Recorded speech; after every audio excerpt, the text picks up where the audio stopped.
2교시 강의해 주실 분은 한겨레 법률원인가요? 예, 노사법률원입니다. 네, 노사법률원 대표이시고, 그리고 우리 주택관리사협회에서는 근 20여 년 자문을 해주셨습니다.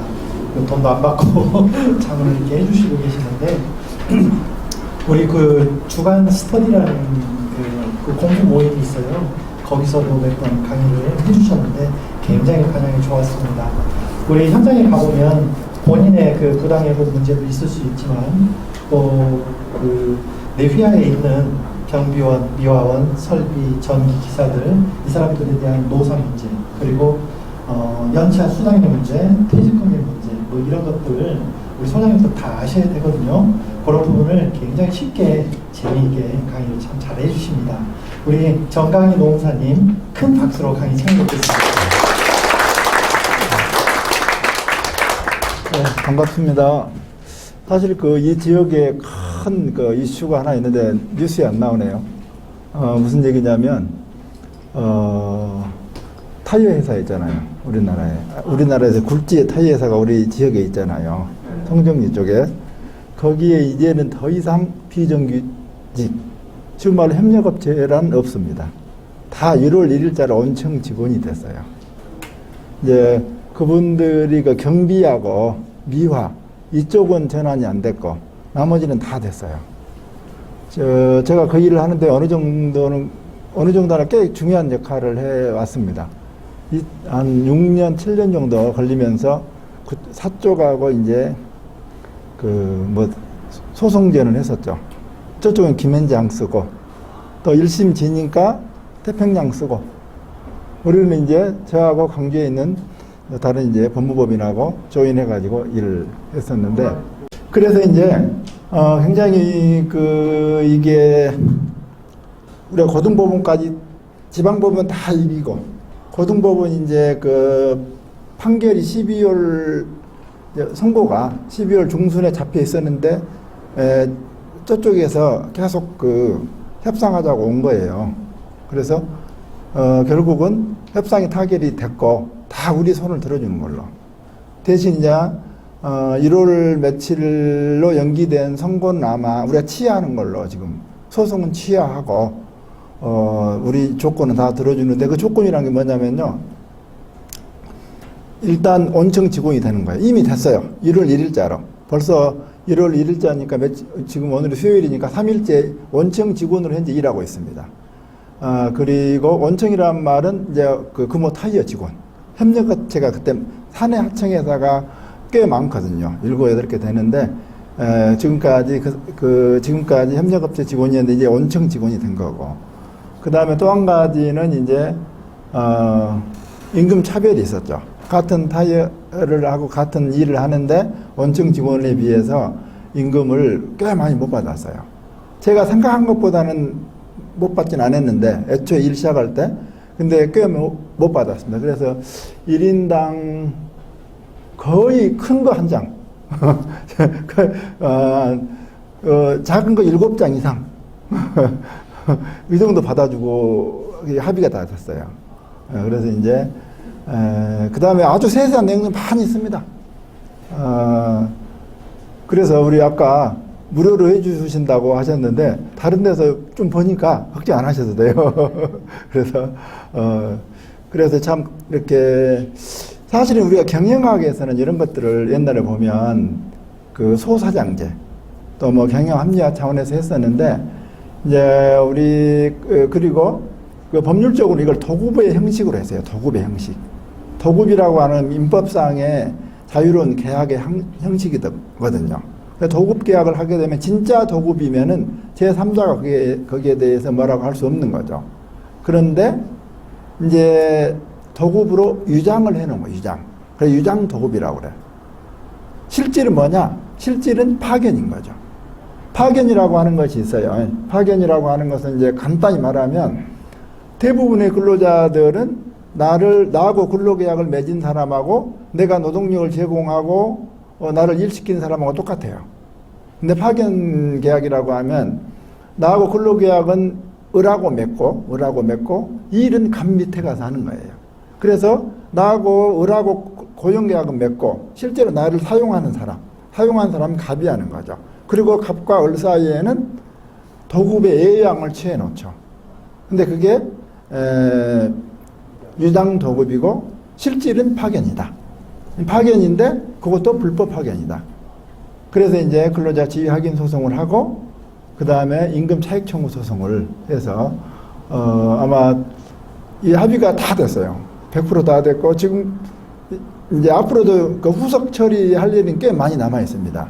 뭐 퇴직금 문제도 있고 퇴직금 차익 청구 소송은 또 하라고 하니까 또 하기로 했고 내가 봤을 때는 일괄 타결하면 좋을 건데 퇴직금 차익 청구 소송은 또 하라고 그래요. 무슨 말씀인지 아시죠? 우리가 협력업체 을사에서 근무해서 퇴직금을 예를 들어서 뭐 7천만 원을 받았다. 근데 내가 당신들 회사에서 제대로 근무했다면 1억을 받았을 거다. 그러면 3천만 원을 차익 청구하는 거예요. 이런 거란 말이죠. 근데 이건 또 다시 하라고 하니까 또 지금 하려고 준비하고 있거든요. 그래서 이제 우리 사회의 비정규직이 문제인데 그 비정규직이라고 하는 것은 개념 자체가 정규직이 아닌 사람을 비정규직인 거죠. 아닐 비자. 그래서 정규직의 개념 정의를 먼저 하면 그게 아닌 건 다 비정규직인 거죠. 그럼 이제 정규직이라고 하면 뭐냐? 아까 말한 고용과 사용이 일치되어 있는가? 나하고 근로계약을 맺은 사람하고 나를 일시킨 사람이 같은가? 고용과 사용이 일치되어 있는 거죠. 우리 대부분의 근로자들은. 근데 이제 그게 분리된 걸 우리가 간접 고용 내지는 이제 그 대표적인 것이 파견인 거예요. 지금 사실은 안타깝게도 우리 생산 현장에 직접 그 생산 업무에는 파견을 못하도록 되어 있거든요. 파견이라고 하는 굉장히 엄격하게 그 고용 규제를 하고 있습니다. 왜 그러냐면 파견의 유래가 노예 노동에서 출발했거든요. 옛날 노예는 사람이 아니에요. 물건하고 똑같아요. 이게 주인이 내가 주인인데 내가 노예가 한 명 있다 옛날에. 그러면 이걸 다른 데 가서 일하라고 그래요. 돈은 내가 받아요. 이게 이제 그 노예 노동인데 노예 노동이 발전한 것이 파견이에요. 그러다 보니까 파견을 엄격하게 제한하고 있습니다. 우리나라는 더 엄격하게 제한하다가 노무현 정부 말기 때인가 그때 이제 허용을 해줬죠. 2006년인가 허용을 해줬어요. 이걸요. 해줬는데 그렇게 됐고 그런데 파견이라고 하는 것은 이제 업종 하려면 일단 노동부 허가를 받아야 돼요. 파견업을 하려면은 첫 번째. 두 번째 허가를 받더라도 업종이 제한되어 있어요. 23가지에서 좀 늘어나는가 될 거예요. 몇 가지 업종으로 제한되어 있고 나머지는 못하는 거예요. 근데 못하는 것 중에 하나가 뭐 공장 직접 생산은 뭐 안 되는 거예요. 그 다음에 또 그러니까 되는 것들은 이제 23가지로 제한되어 있고 직접 생산은 안 되는 겁니다. 그렇게 되어 있고 그 다음에 되더라도 2년까지만 할 수 있는 거예요. 2년이 지나면 고용 의무가 있어요. 갑이 고용할 의무가 있는 거예요. 이런 식으로 아주 제한되어 있는 거죠. 그래서 이제 그 간접 고용이라고 하는 비정규직 형태가 있고, 그 다음에 그 간접 고용도 형식적으로는 지금 도급으로 해놨다 하더라도 실질적으로 따졌을 때, 법을 떠나서 사회학적으로 봤을 때, 이게 실질적으로 봤을 때 비정규직으로 포섭될 수 있는 범위는 너무 많습니다.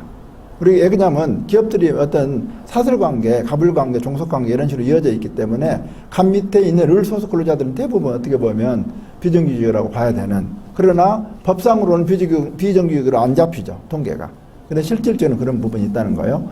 그 다음에 이제 정규직이라고 하는 건 고용 사용이 일치되고 그 다음에 내가 근무를 하게 되면 아무 말이 없으면 정년까지 가는 근로자들인 거죠. 근데 이제 기간을 정해놓은 사람들. 우리가 기간제 근로자라고 그러죠. 기간제 근로자도 이제 비정규직이고. 그 다음에 이제 또 보통은 통상 근로자들은 이제 뭐 하루에 8시간, 주 40시간 이렇게 하는데 아파트만 봐도 우리 청소하신 분들은 뭐 일주일에 뭐 며칠하고 근무 시간이 더 짧죠. 우리 이걸 단시간 근로자라고 그래요.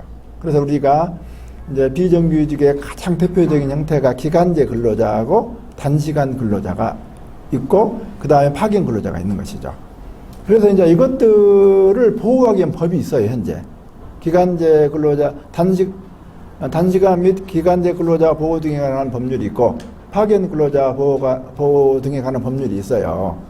있고 그럼 뭘 보호하느냐? 기간제 근로자의 그 핵심적인 그 징표가 뭐였죠? 문제점이 아까 고용 불안, 2년 지나면 계약 기간 끝나면 가라고 한다는 거. 이 고용 불안의 문제가 있고 또 하나는 같은 일을 하는데 왜 나는 돈을 적게 주냐 이거죠. 그리고 근로조건 차별 두 가지가 있거든요. 이거에 대해서 법에서는 이제 나름의 그것들을 개선하기 위한 장치들을 마련해 놨어요. 그래서 기간제 근로자는 대원칙이 2년이 지나면 무기직 간주가 되는 거죠. 이거 사실 우리 이야기를 많이 해야 할 주제예요, 오늘. 여기 이거 교재대로 하면 숨가쁘게 달려가면서 별로 남는 게 없어요. 제가 하다 보니까. 우리 그 업종에 좀 많이 발생하는 문제를 위주로 좀 제가 그렇게 하려고 그럽니다. 그래서 기간제 근로자 이야기를 좀 이따 많이 해야 돼요. 대부분 다 기간제 근로자로 출발을 하거든요. 현실이 지금. 뭐 3개월짜리 하고 난리가 나더라고요. 옛날에 그래서 1년 해줬는데 요즘 아예 3개월 계약을 하더라고요. 보니까. 그러니까 그렇고. 그 다음에 이제 그 파견 단시간 근로자. 단시간 근로자들 이제 뭐 보호 조치들이 있고. 그래서 고용 불안을 해결하기 위해서 이제 기간제는 2년만 쓰고 2년이 지나면 무기직으로 전환되는데 예외가 있죠. 고령자는 안 된다 할지, 뭐 프로젝트성 계약은 안 된다 할지, 예외들이 굉장히 많습니다. 또 예외가. 그런 부분이 있고. 그 다음에 파견 근로도, 아까 파견 근로도 2년까지만 쓸 수 있는 거예요, 원칙이. 2년이 지나면 옛날에는 갑이 고용 간주했어요. 갑의 근로자로 간주를 해버렸어요, 옛날 법은. 그러다 보니까 근로자 지위 확인 소송이라는 이름이 나온 거예요, 거기서. 이미 그 2년이 지난 순간 갑의 근로자로 간주가 돼버렸단 말이죠. 당사자가 의도했든 안 했든 간에. 그러니까 2년이 지났으니까 을소속 근로자 A가 갑한테 가서 일한 지가 2년이 지났는데 그게 실질이 파견이다 인 거예요. 그래서 파견법을 적용했더니 2년이 지나버렸더라. 그럼 2년이 지난 시점에 이미 갑의 근로자가 되어 있다 이거예요. 그러니까 그것을 법원이 확인해 달라는 거예요. 이 법원이 네가 법을 잘 하니까 스몰 A가 을의 근로자가 아니라 갑의 근로자라고 한 사실을 확인해 달라. 근로자 지위 확인 소송이 그래서. 근데 이제 법이 바뀌었어요. 파견법이 2007년에 바뀌어가지고 이제 고용 의무로 바뀌었어요. 갑이 2년이 지나면 스몰 A 근로자를 자기 근로자로 고용할 의무로 바뀐 거예요. 그래서 지금 소송은 엄밀히는 이제 우리가 말은 근로자 지위 확인 소송이라고 하지만은 그 내용은 고용의 의사표시를 하라라고 하는 소송을 하는 거예요. 갑으로 하여금 고용의 의사표시를 하라. 어떤 의사표시를? A가 네 근로자라고 빨리 고용 의사표시를 하라라고 하는 소송을 우리가 하는 거예요. 근데 하라고 하는데 안 하고 있는 거 이거 부작이라고 하죠. 예? 의사표시를 안 해요. 계속 안 해. 계속 안 하게 되면 우리 민법하고 민사소송법 조문을 결합을 하면 어떤 결론이 나오냐면 판결이 확정될 때 고용의 의사표시를 안 하고 있는데 그 판결이 확정될 때 갑이 고용의 의사표시를 한 걸로 봐요. 그래서 만약에 이번에 지방법원 판결이 확정이 됐다. 아니면 고등법원 판결이 확정이 됐다. 확정이라면 서로 다투지 않고 가만히 있는 상태예요. 아니면 대법원 판결이 나와버렸거나. 더 이상 다투지 않고 이걸 확정 판결이라고 그러는데 전국 판결이라고 확정 판결이 좀 다릅니다만 하여간 확정 판결 더 이상 다투지 않고 확정이 됐을 때 그때 갑이 그때사 고용의 의사표시를 한 걸로 봐요. 그때사. 그러면 그 전에 이제 판결이 확정돼야 되니까 그 전에 갑하고 스몰 A 사이의 관계는 갑이 채무불이행이나 불법행위를 이유로 손해배상 청구예요. 본질은 임금차익 청구 소송이라고 하지만 본질은 손해배상 청구입니다. 이런 부분들을 깨뚫는 사람이 거의 없어요. 강주바닥에. 서울에도 별로 없어요. 그러다 보니까 현장이 자꾸 혼선이 벌어져. 교통정리를 못하고. 제가 이제 좀 많이 이렇게 도와드렸었죠. 그래서 다행히 이제 여기에 많은 쟁점들이 나와요. 이제 퇴직금 차익 청구 소송, 임금 차익 청구 소송, 그다음 협력업체 퇴직금 안 줬을 때 어떻게 할 것인가. 지금 협력업체도 퇴직금을 적립을 다 안 해놨어요. 응? 그걸 어떻게 해결할 것인가. 우리한테 물어보면 답이 금방 나오거든요. 일단 국가에서 최단금 3년치 받고, 에? 국가에서 최단금 3년치 받고, 나머지 못 주는 부분은 야 갑하고 오라고 빨리 이렇게 협상해가지고 일정 부분 내놔라. 이게 답이에요. 에? 뭐 전액을 주면 좋지만 전액을 못 주더라도 예를 들어서 5년치를 지금 못 준다. 그럼 3년치는 일단은 체당금으로 국가에서 받고, 우리를 통해서, 이제 노무사 또 그런 일을 하죠. 체당금을 받아주니까. 그리고 나머지 이제, 그래도 2년치를 근로자는 못 받잖아요. 그러면 그것은 근로자한테 피해를 다 떠안으라고 하는 것은 어렵고, 그 다음에 형식적으로는 의리 책임을 져야 되는데, 의리는 허수아비인지를 천하가 다 하니까, 갑은 의를 사용해서 그동안 사업을 잘해서 해왔으니까, 갑과 의리 협력해서 80%는 80%, 70%는 70% 주라. 이게 해법이거든요. 실제로 제가 이렇게 해서 해결을 해준 적이 있어요, 작년에. 작년에 알코라고 아신가요, 알코? 알프스 코리아. 알프스 코리아는 일본계 회사더라고요. 일본계 회사하고 이제 하남산단에 이제 그 협력업체가 있어요. 알프스 코리아도 협력가가 있고, 또 협력업체도 있는데 협력업체가 부도가 났어요, 작년에. 부도가 났는데, 제가 그런 식으로 해결을 해줬어요. 자, 일단 체당금으로 받고 나머지는 협력업체한테 코치를 했죠. 당신들은 어차피 줄 돈도 없고, 그 다음에 갑이 당신들을 사용해가지고 그동안 사업을 잘해 왔으니까, 을 소속 근로자들을 위해서 당신들이 가서, 일정 부분을 내놓으라고 해라. 그래, 안 하면 근로자 지휘하기 소송 들어간다고 해라. 근로자 지휘하기 소송 거기서 들어갈 수 있어요. 을 소속 근로자들이 때로 몰려가갖고 나 갑 네 근로자다 하는 순간 갑은 난리가 나는 거예요. 그동안 누렸던 거 다 내놔야 돼요. 진금 차이까지. 그래 아주 깨끗이 겨우도 80% 줬어요. 80%. 그래서 그렇게 해결해 줬던 적이 있거든요. 근데 작년에는 이제 이게 사실 이제 여러분들이 뭘 아셔야 되냐면 노동부 공무원이 노동법을 잘하는 게 아니에요. 그러니까 노동부 공무원 말만 들으면 큰일 나요. 이게 참 법원보다 더 어려운 게 어디도 없는 걸 우리한테 물어보거든요. 우리는 이제 1차적으로 노동부 판례나 행정 해석이 있으면 그걸로 하는데 그거 없는 게 너무너무 많아요. 우리는 지금 그 노동부한테 질의예시 받아놓은 것이 많이 있어요. 일하다가. 오늘 또 그 연차가 막 15시간에 되다 안 되다 한 사람 어떻게 해줘야 되느냐. 이런 부분 갖고 우리는 회사에서 계속 우리한테 자문회사들이 물어보잖아요. 그럼 우리가 짐작해갖고 말해줄 수는 없어요. 근거를 갖고 말해야 되니까. 그래서 내 생각은 현재 이렇다. 그런데 우리가 노동부의 질의예시를 받아가지고 그놈대로 처리를 하자. 근데 질의예시 나오는데 막 2달, 3달씩 걸릴 때가 있어요. 근데 그렇더라도 그걸 질의를 받아가지고 예시를 받아서 처리를 해줘야죠. 우리의 주관적인 생각대로만 해주면 안 되는 거죠. 내 의견을 말해주고. 그래서 이제 그렇게 하는데, 어찌됐든 이제 이런 식으로 해서 우리 사회의 가장 큰 문제가 비정규직의 문제인데, 근본적으로 산업구조의 변화, 그 다음에 이런저런 이유 때문에 해결이 안 되고 있고, 그 다음에 입법을 통해서 해결하려고는 하고 있지만 여전히 잘 안 되고 있는 거죠. 그래서 이제 원래 출발 자체부터 잘못됐다는 걸 우리는 알고 있죠. 왜 그래요? 파견 근로자는 파견을 할 수 있는 업종을 딱 23가지로 정해놨죠. 기간도 딱 2년으로 정해놨고, 기간제 근로자도 그랬어야 돼요. 자, 기간제를 쓰려면 한시적 업종에 한해서만 쓰게 사유 제한을 했어야 돼, 사유 제한. 근데 그 당시에 기간 제한으로 갔어. 그러면 우리만 잘못한 거냐? 아니더라고요. 다른 유럽의 입법례도 다 옛날에 사유 제한으로 가다가 기간 제한으로 넘어와 버렸어. 그러니까 다른 유럽 같은 데도 기간 제한만 하고 있어요.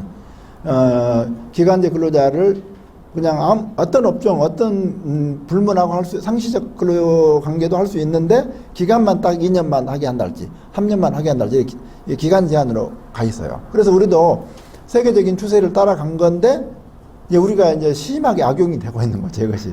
악용이 되고 있는 데는 제가 보면 꼭 회사만 탓할 것도 못 돼요. 왜 그러냐면, 해고시키기가 너무너무 어렵습니다. 좀 문제 있는 사람들 해고시키기가 너무너무 어려워요, 현실적으로. 그래서 제가 이제, 최근에 최근뿐만 아니라 이제 일하면서 느끼는 것은, 그래도 우리 내국인 근로자들은 보호를 다 받아요. 오히려 사장님들이 법을 잘 몰라가지고 코가 깨일 때가 많아요. 사실은 대부분 근로자들이 보호를 받고, 그 다음에 외국인 근로자는 여전히 보호를 못 받는 경우가 많이 있습니다. 지금 제가 어떤 회사도 계속 시간을 주고 있는데 해결을 못 하고 있어요. 이제 자기들은 1억 5천이라고 그러는데, 1억이라고 하는데 우리가 봐서 1억 5천을 지금 돈을 못 주고 있어요. 베트남 사람들이 많아요. 근데 이제 지불 능력이 없어, 지금 보니까. 그래서 노동부에서 그 부분을 확인해서 해결하려고 그러는데 얼른 잘 안 되고 있고.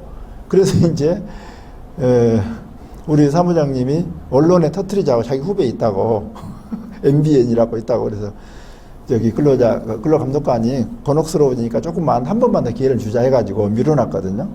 이게 이제 노동법이 너무 또 한쪽을 보면 경직되어 있어가지고 사용자 입장에서 해고를 잘 못 시킬 이게 되어 있는 부분이 있어요. 그러다 보니까 이제 또 사용자들은 이제 기간제 쓰고 막 이런 악순환들이 좀 반복되고 있는 것 같습니다. 그래서 이제 이런 말들은 좀 굉장히 신중하게 해야 돼요. 잘못하면 이제 오해될 수가 있으니까. 그래서 사회 안전망이 좀 더 갖춰주고, 그 다음에 어떤 고용의 유연성도 좀 확보가 되어야 정상적인 사람은 정상적으로 계속 쓸 거란 얘기죠. 네, 그런 이야기를 해봤습니다. 자, 가면서 또 이야기 하도록 하겠습니다. 근로계약과 관련해서 여러분 다 잘 아시잖아요. 이제 첫 번째 주제가 근로계약이라고 나오잖아요. 근로계약에 대해서 특별히 뭐 할 얘기가 없는데, 이번에 새로 들어간 거 있죠. 급여 명세서 지급 의무, 작성 의무. 급여 명세서가 뭔지 아시죠? 당신은 자, 한 달 동안 몇 시간을 일해갖고 돈이 얼마 이렇게 나왔고, 연장 근로를 몇 시간 해갖고 시급이 얼마, 여기 없어요. 교재가 없어요. 최근에 들어간 거라. 이게 작년에 강의안으로 나오고, 올해 강의안 아직 안 나왔거든요. 노동부에서. 그래서 이제 작년 9월 며칠부터 적용이 돼요. 그래서 지금 모든 직원들한테 급여 명세서를 줘야 돼요, 이제. 다 주고 계시는 거죠. 이제 모든 직원들한테 당신 한 달 동안 일을 이렇게 했고 돈이 이렇게 나왔다. 계산은 이렇게 나온 거다. 이걸 다 종이에 적어서 줘야 돼요. 이걸 우리가 급여 명세서 교부 의무라고 하는 것이죠. 급여 대장은 전체 근로자들이 묶어져 있는 게 급여 대장이고, 급여 명세서는 개개인별로 다 나오는 거. 이런 것들을 줘야 됩니다. 모든 근로자에게. 안 주면 500만 원이야 벌금 막 이렇게 나오잖아요. 그래서 근로계약서 관련해서는 그 부분만 문제가 되고, 계약기간 관련해서는 이제 저 끝으로 가서 하겠습니다. 그 다음에 이제 근로시간 관련해서 현장에서 늘 문제가 되는 게요. 이제 우리 소장님들이 가끔 물어보는 것들이 그 회의, 밤에 회의할 때 요즘 다 드리죠. 그때는 연장근로를 봐가지고. 야간에 입주자 대표일을 하는데 직원 소장님을 포함해서 직원 한두 명이 남아서 그 일을 한다. 그래서 이건 시간의 근로제가 맞잖아요. 응? 대부분 40시간 근무를 5일 근무 8시간 해가지고 다 채우니까 그건 시간의 근로가, 연장 근로가 되거든요. 그거에 대해서 시급 곱하기 1.5 곱하기 해가지고 시간 해가지고 제가 아는 데는 대부분 지급하더라고요. 그래서 이제 그 부분이 이제 근무 시간 관련해서는 문제가 되고, 아파트에서 근무 시간 가지고 이렇게 다툼 있는 경우는 별로 못 봤어요.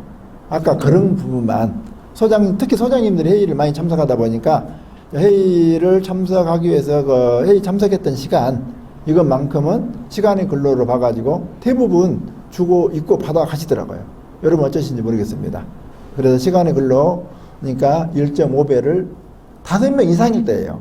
5명 이상일 때 1.5배를 가져가요. 상시 근로자가. 그럼 또 아파트가 문제가 참 많죠. 이게 자치관리가 있고 위탁관리 있고 부분 위탁이 있고 그러다 보니까 여기서 상시 근로자는 내 근로자만 따지는 거예요. 그래서 만약에 위탁관리면 당연히 회사 소속 위탁이에요. 위탁이니까 위탁회사한테 주라고 해야 되는 거예요.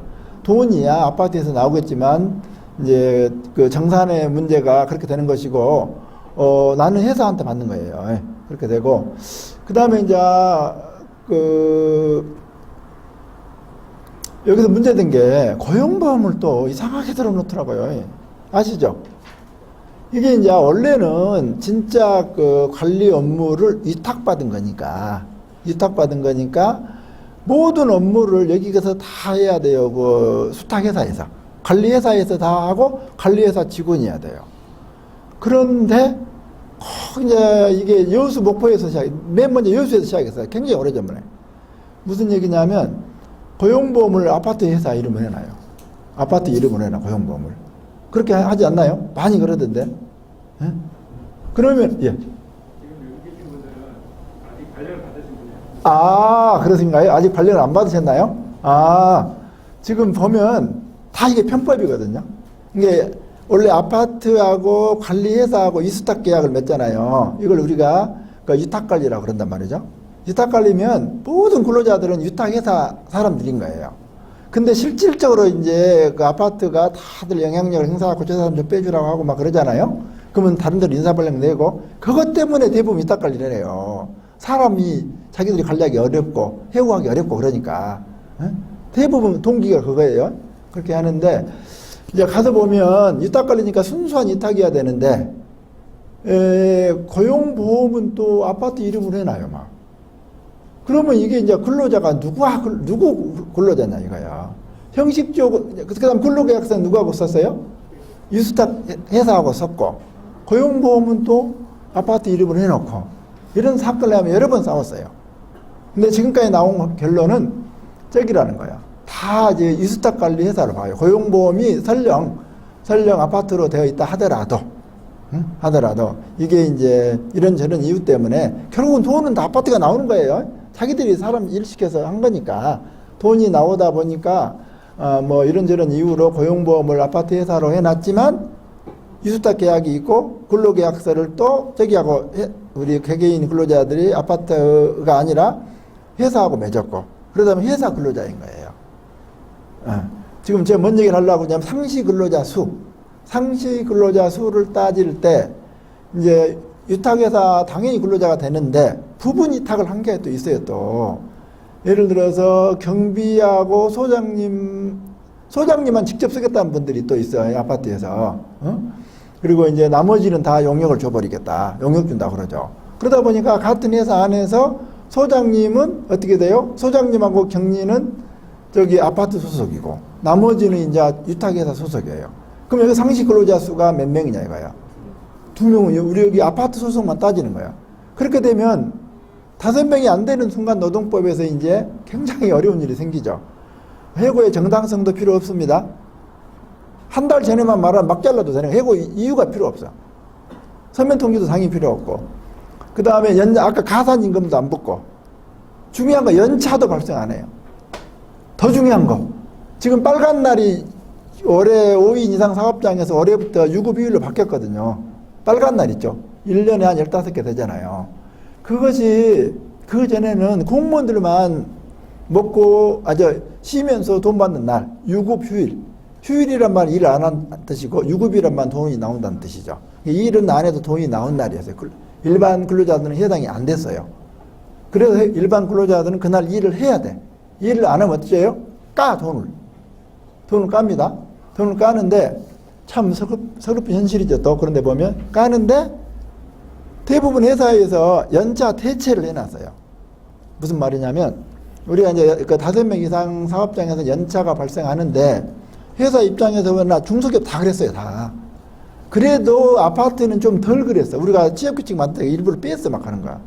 근로자들 좀 생각한다고 뺐단 말이죠. 근데 또 안 사람은 왜 이거 뺐냐고 자꾸 말해 우리한테. 그럼 어쩔 수 없이 또 해줘야 되고. 뭔 말이냐면 뒤에 나오겠습니다만 그래 상시 근로자 수가 5인 이상인지가 굉장히 중요하죠. 5인 이상이 되어야 해고의 정당성 함부로 해고 못 시키고 가산임금 연장 야간 휴일 근로했을 때 가산임금 150%더 주는 거 이게 발생하고 그 다음에 연차 발생하고 연차 5명이 안 되면 연차도 발생 안 해요. 아예 없어. 그 다음에 아까 말한 그 유급휴일 빨간 날 유급휴일 규정이 적용되고 5명이 안 되면 그것도 적용이 안 돼요. 자, 빨간 날 유급휴일 부분 나중에 나올지 모르겠는데요. 또 하더라도 빨간 날이 지금 우리가 연 15일 정도 돼요. 15일. 근데 대체 휴일까지 허용되다 보니까 좀 더 늘어날 거예요. 그것이 작년에는 30인 이상 사업장에서 유급휴일이었어요. 근데 올해는 5인 이상 사업장. 노동법은 늘 상시 근로자로 생각해요. 상시 근로자서. 특히 아파트도 그렇고 식당도 그렇고 식당에 오면 늘 우리가 긴장을 해요. 이게 사장님들이 말을 잘못하거든. 상시 근로자 계산하는 방법이 있어요. 또 있는데 어찌됐든 평균에서 지금으로부터 소급에서 한 달 동안 가동 일수분의 사용 연인원을 가지고 5인 이상인지를 따져요. 단순히 말하면 그렇습니다. 그렇게 되는데 5인 이상이 이제 되느냐 안 되느냐에 따라서 굉장히 중요한데 5인 이상이 돼야 유급휴일이 된다. 그리고 유급휴일이란 말은 아까 빨간 날 쉰다는 얘기죠. 이제 쉬고 대신에 돈이 나오는 거죠. 유급휴일이니까. 그런데 일요일은 유급휴일에 안 들어가요. 일반 근로자들은. 공무원들은 당연히 들어가고. 그러면 너무 슬퍼하지 마세요. 근데 왜 그러냐면 근로자들은 주휴제도가 있어요. 주휴제도. 주휴제도가 있어가지고 대부분은 일요일 날 쉬어주고 있어. 그걸로 대체가 되는 거야. 만약에 그게 일요일도 인정되고 주휴도 인정되다 그러면 더 과보가 되는 거죠. 일반 근로자들이. 그러다 보니까 공휴일에 관한 날, 공휴일에 관한 규정이라고 그래. 그 규정에서 일요일은 적용이 안 돼요. 그러면 일요일 날 우리가 안 쉬는 게 아니라 다른 규정에 의해서 일요일 날 쉬는 거예요. 근데 이제 좀 이따 나올지 모르겠는데 주휴일이라고 하는 것이 우리가 소정근로일을 개근했을 때 하루 더 유급으로 주는 거예요. 근데 15시간 이상일 때 15시간도 굉장히 중요합니다. 우리 아파트는 이제 다 15시간 이상이니까 문제가 안 되는데 15시간 이상이어야 퇴직금 발생하고 연차 발생하고 아까 주휴제도 발생하고 그래요. 15시간이 안 되면 발생 안 합니다. 그래서 알바생들을 14시간만 써요. 예. 차라리 그게 나서 법 어긴 것보다 차라리. 예? 그러면 이제 그 하루 일당 더 나가야 되니까요. 그렇게 되는데 그래서 이제 굉장히 중요한데 그래서 주휴일뿐만 아니라 15시간도 지금 유급휴일 하고 있어요. 유급휴일은 5인 이상인데 아까 말한 대로 공휴일은 빠진다. 근데 이제 주휴일로 일요일 날 쉰다 우리는 근로자들은. 그런데 꼭 일요일 날 쉬라는 법은 없어요. 여러분 미장원에 가보면 일요일 날 일 하던가요 안 하던가요? 일해야죠. 그럼 그날 휴일 근로인가요? 미장원 사람들이? 휴일 근로를 하면 주인이 머리를 못 쓴 거예요 지금. 그렇게 해도 돼요. 그럼 휴일 근로가 되는 순간 5명 이상이면 150%를 줘야 돼. 같은 일을 해도. 근데 우리 노동법이 주휴일을 꼭 일요일로 정할 필요가 없다고 해놨어. 그냥 하루만 정하면 돼. 어느 날이든. 그러니까 일요일을 평일로 만들어 놓으면 돼. 만들어 놓고 너는 평일 근로니까 평일 근무한 것만 주고 대신에 남구 쪽은 화요일 날이 주요일. 화요일 날 문 닫아놓고 쉬어요. 돈 나가고. 저 북구 쪽은 예를 들면 수요일이 주요일 해가지고 미장원이 강주를 반쪽 내가지고 여기는 화요일 날 쉬고 여기는 수요일 날 쉬고 이런 식으로 그게 주휴일이에요. 그렇게 찾아 먹으니까 일요일을 꼭 쉬어줄 의무가 없다는 거예요. 그래서 공휴일에 관한 규정에서 일요일을 빠져요. 그래서 이제 지금 근무 시간 하고 있습니다. 근무 시간 관련해서 우리 현장은 별로 우리 아파트는 별로 문제가 안 되고 주로 야간에 입주자 대표 회의를 할 때 소장님들이 거기 참석을 한단 말이죠. 그러면 그거에 대해서는 시간의 근로를 대부분 주고 있습니다. 그때 그때 줄 때 시급 곱하기 5명 이상이면 1.5, 5명이 안 되면 1 곱하기 통상임금이에요, 평균임금이에요? 예? 네, 통상임금을 줘야 돼요. 통상임금. 예. 가산임금은 통상임금을 줘야 돼요. 통상임금 소송도 제가 많이 했어요. 통상임금 소송도 아마 100억 정도는 받아줬어요, 근로자들한테. 100억 정도. 저는 주로 지방 공기업을 많이 했어요. 왜 좋은지 지방 공기업이 좋냐? 1심만 이기면 이 사람들 소송을 안 해. 제일 큰 돈은 대전에서 나왔어요. 대전시설관리공단, 대전광역시 산하에 시설관리공단이 있어요. 거기 한쪽에서만 한 46억을 받았죠. 56억을 받아줬어. 56억을. 소송 2번 했어요. 이 공기업이 그렇게 게을러. 한 번 당하고도 안 고쳐. 또 받아줬어요. 작년에. 한 몇 년 전에 받아주고. 그래서 이제 그 통상임금 소송 이제 끝물이에요. 다 끝나갔는데 그 타이어도 지금 막 그게 굉장히 복잡하게 얽혀 있어요. 통상임금 소송이. 대기업 다 걸려 있어요, 지금.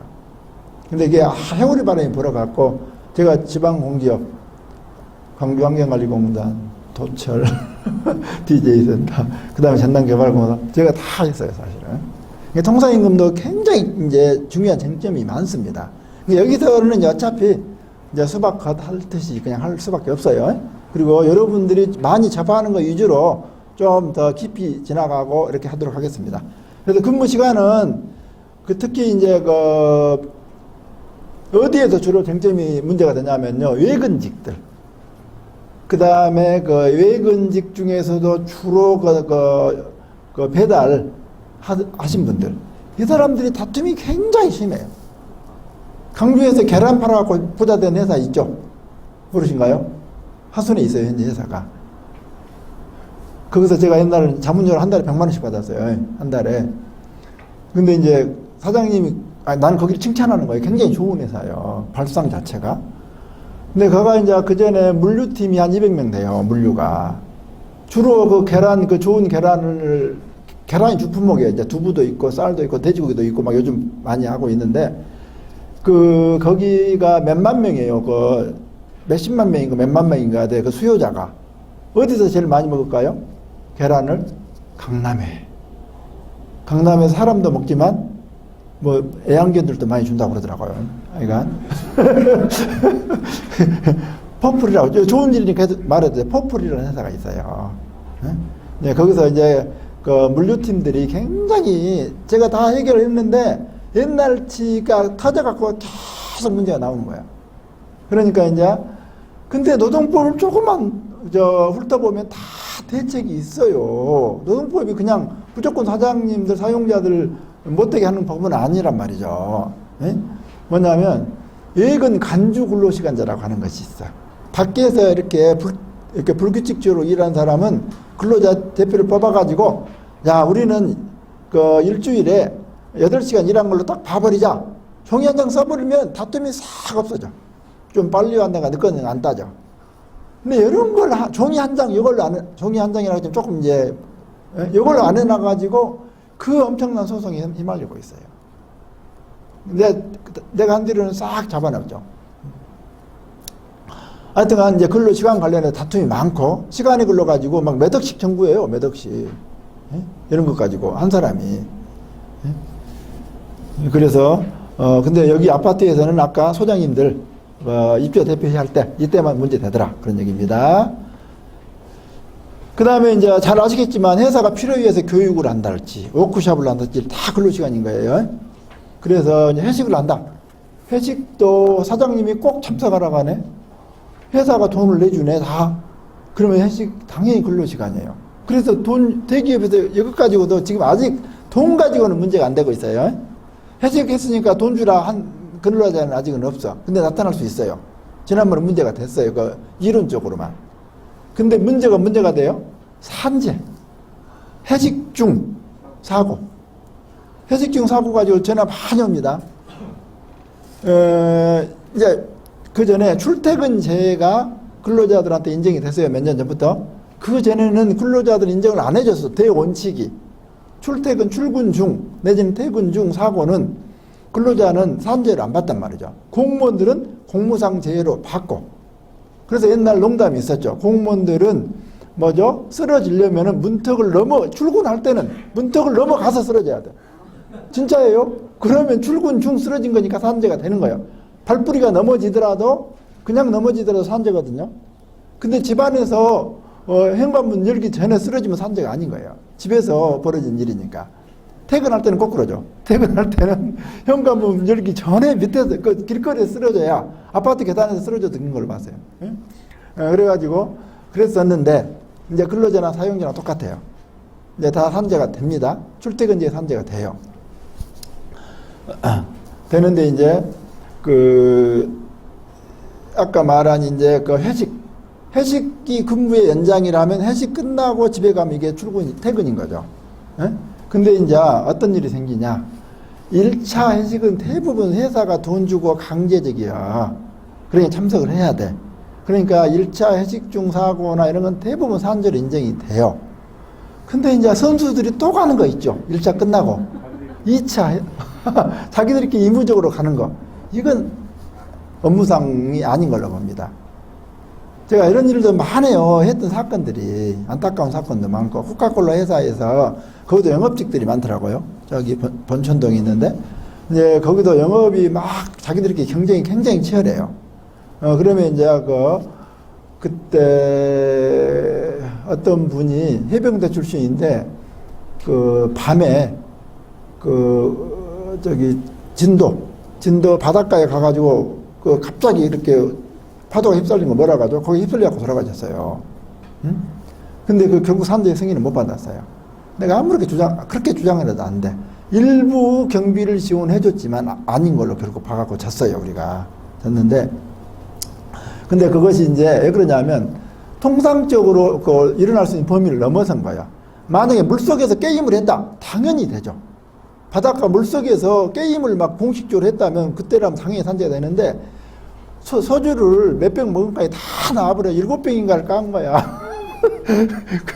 한 두세 명이서. 그러고 이제 그분이 해병대 출신인데 물을 좋아하긴 했지만 거기 원래 죽을 자리가 아니래요. 여러분, 제가 별일을 당했었는데 사람 죽는 장소는 정해진 것이 아니에요. 무릎 같은 데도 돌아가셔요. 특히 그 석산 같은 데 급류 그런 데는 제가 그 사건도 했어요. 한천에서 담양. 그건 승인을 받았어요. 그건 승인을 받았는데 근데 결국 거기는 승인을 못 받았어요. 아무리 노력해도 결국은 그 사적행위로 봐버린 거야. 자기 혼자 그냥 놀라고 거기 들어간 거다. 물속에 들어간 거다. 그 오밤중에. 그래가지고 결국 승인을 못 받았거든요. 그래서 해직과 관련해서는 산자하고 깊은 관련이 있어요.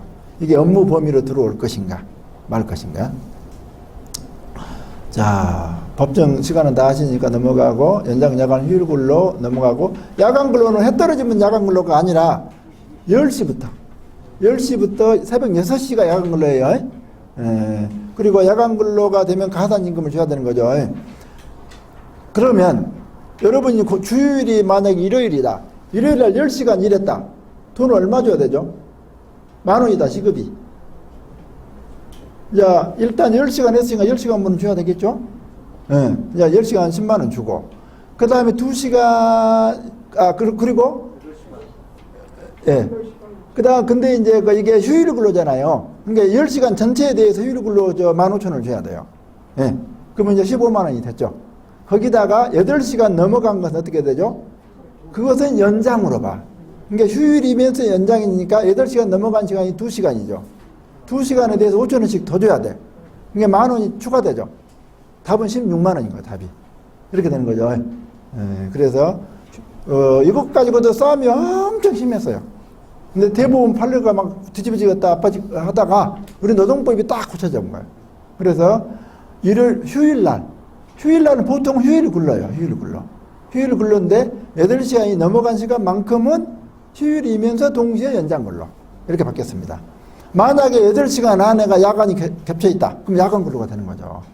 그 말 하고 싶은 거예요. 그 말은 법원에는 없지만 너무나 당연하니까 없는 거예요. 그래서 연장, 야간, 휴일 사유가 겹치면 또 준다. 이 말이에요. 또 준다. 그런데 휴일 근로는 8시간까지는 휴일만 본다. 이 말이에요. 그 다음에 이제 유급 휴일. 여기 나왔죠. 유급 휴일. 아까 주휴일이라고 하는 거 있다고 55조에. 우리 근로자들은 주휴일이라고 하는 거 있어서 자, 여기 나옵니다.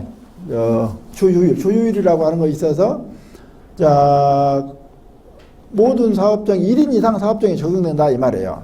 주휴일이란 말. 상시 근로자 수가 늘 중요합니다. 노동법에서는 모든 사업장에 적용되고 소정 근로시간이 일주 15시간 이상. 소정 근로시간이란 말이 뭔 말이죠? 법정 기준 시간 범위 내에서 당사자가 합의한 시간이 소정 근로시간이에요. 대부분은 지금 8시간 주 40시간 하고 있죠. 우리 주 5일제는 법으로 강제되는 게 아니에요. 40시간은 강제된다고 봐야 되지만 40시간을 5일 할 수도 있고 6일 할 수도 있어요. 그래서 치과 같은 데는 치과병원 같은 데는 6일 하죠. 토요일 날 하려고. 대신에 목요일 날 좀 쉬어주고 이렇게 하고 있어요. 그런데 거기도 주 40시간을 하고 있는 거예요. 법 위반이 아니에요. 그래서 소정 근로시간이라고 하는 것이 법정 기준 시간 내에서 당사자가 합의한 시간이고 법정 기준 시간은 5인 이상 사업장에서 하루 8시간 주 40시간이 법정 기준 시간이라는 얘기죠. 그 다음에 이제 중요한 말이 많이 나오네 여기에. 주휴수당을 받으려면 주 15시간 이상 해야 된다고 그랬어요. 그래서 알바생들을 일부러 14시간만 쪼개기 계약을 하죠. 주휴수당 안 주려고. 법 위반이 아니다는 거예요.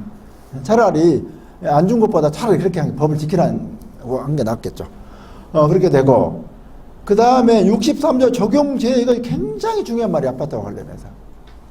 적용제외란 말은 근로시간, 휴게, 휴일을 적용하지 않는다는 거예요.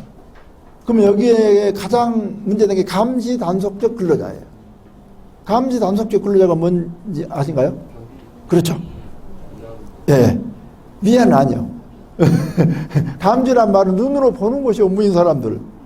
예, 뭐 옛날에 막 보일러국이라고 그래서 보일러 기계가 잘 돌아가는가 보기만 한 사람들. 그 다음에 단속적 근로자는 이제 이게 쉬운 말로 근무하고 휴게 시간이 막 구별이 안 되는 이게 우리 그 경비 이분들이 이제 단속적 근로자의 대표적인 감지 단속적 근로자의 대표적인 것이죠. 근데 감지 단속적 근로자라고 해서 무조건 적용 대회가 되는 것이 아니고 감지 단속적 근로자로서 노동부의 승인을 받아야 돼. 그러니까 여러분 아파트 가면 다 승인 받아져 있어요. TU가 몇 명이라고 딱 2명, 2명 이렇게 잡아져 있어요.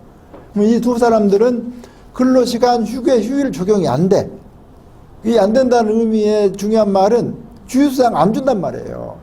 경비 아저씨들 주휴수당 안 나갑니다. 그래서 안 나가고, 그 다음에 연장근로에도 가산임금 안 줘요. 그냥 임금만 주지. 50% 추가로 안 줘요. 근데 야간일 때는 가산임금을 또 줘요. 야간일 때는. 예? 그게 63조가 적용제외 조항인데 이게 적용이 된다는 거예요. 그래서 감시 단속적 근로자, 특히 경비원들이 노동부로부터 TO 몇 명 딱 받아놨어요. 그 2명에 한해서는, 3명에 한해서는 뭐 10명일 수도 있고, 큰 데는 이런 사람들은 주휴수당을 안 준다는 거예요. 그게 중요해요. 예?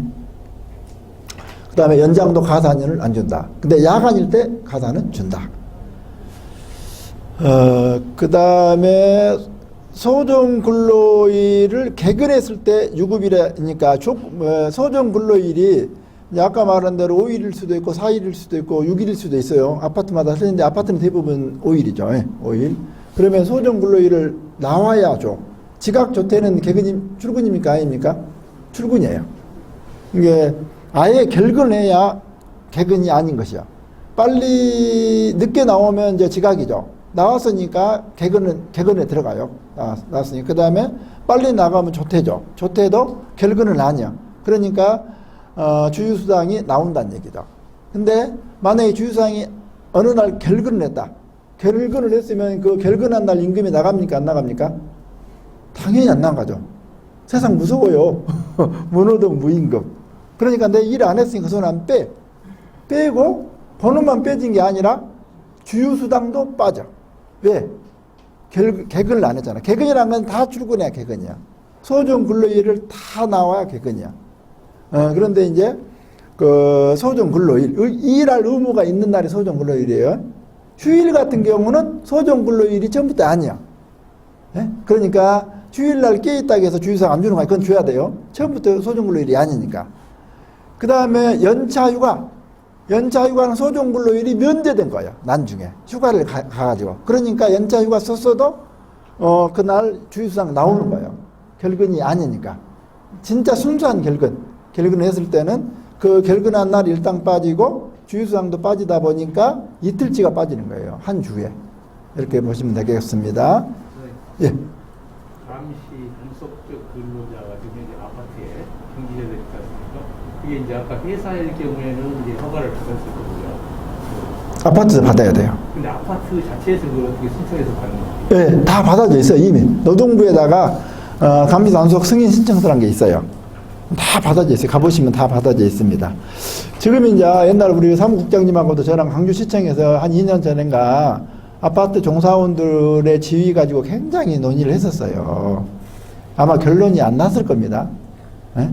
왜 그러냐면 실질적으로 경비가 아니다. 이분들이 경비는 진짜 경비만 해야 되는데 별일 다 한다. 청소도 하고 막 이렇게 예? 깡통도 이렇게 그다음에 조경도 하고 막 다 한다. 그래가지고 경비가 아니기 때문에 이걸 어떻게 하자 이런 말들이 나왔었어요. 그게 아마 입법적으로 어떻게 정리가 됐는지 제가 아직 듣지는 못했는데 예? 됐나요? 그럼 잡다한 일을 할 수 있게 세 가지에 대해서 할 수 있게 돼 있어서 말씀하신 아 그래요? 깡통 정리라든지 이런 거 있게 돼 있어요. 그러면서도 경비로? 예. 그러면 수 있는 일에 시행령이 그게 그래요? 규칙이 바뀌었다. 그러면 혜택은 없어지고 일은 공식적으로 늘어나는 거네요? 그게 좀 문제가 생깁니다. 아, 예, 아주 고맙습니다. 예. 잘 아시죠? 방금 말씀에. 원래 감지 단속적 근로자면 순수한, 노동 강도가 낮고, 노는지 일하는지 모르겠다. 그러니까 주휴수당도 안 준다고 했는데, 실제로 감지 단속적 이름으로 해놨는데, 그 실질을 봤더니, 이게 경비가 그냥 눈으로만 일하는 사람이 아니라, 여러 가지 일을 하더라. 그러니까 원래 의미의 감지 단속적 근로자가 아니다. 그러니까 주휴수당을 줘야 된다. 이런 논의들이 있었는데 이제 방금 어르신 말씀 들으니까 어떻게 공식적으로 이것도 해도 돼 해라 라고 들어가 버렸다고 하니까 근로자 입장에서는 좀 억울한 거죠. 예, 예.